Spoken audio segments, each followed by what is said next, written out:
आज मैं आप सबको एक कथा सुनाता हूं। एक दिन प्रातः एक व्यापारी अपने घर से निकला। घर से निकलते ही एक बिल्ली ने उस व्यापारी का मार्ग काट दिया। व्यापारी घबरा गया। वो फिर से घर लौट गया और शुभ घड़ी की प्रतीक्षा करने लगा। और जब वो पुनः अपने घर से निकला तब वो वाहन जा चुका था जिससे राजा तक पहुंचकर उसे भेंट देनी थी।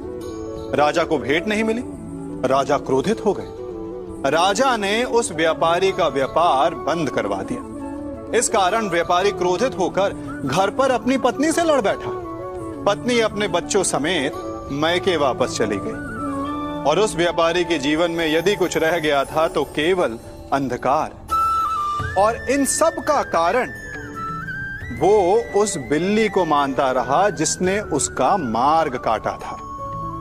ऐसा ही एक दूसरा व्यापारी राजा को भेंट देने निकला और उस व्यापारी का मार्ग भी एक बिल्ली ने काट दिया। वो व्यापारी तनिक घबराया, परंतु उसने आगे बढ़ना अधिक उचित समझा। राजा तक वो समय पर पहुंचा। उसने राजा को भेंट दी। राजा प्रसन्न हुए और राजा ने व्यापारी को अपना व्यापार बढ़ाने की अनुमति दी, स्वर्ण आभूषण दी। जब व्यापारी घर पर पहुंचा तो पत्नी को आभूषण और अपने बच्चों को देने के लिए वस्त्र थे उसके पास। हर ओर प्रसन्नता थी। समझ रहे हैं ना? दोनों के साथ एक ही प्रकार की घटना हुई, परंतु दोनों की प्रतिक्रिया भिन्न थी। ऐसा ही हमारा जीवन भी है।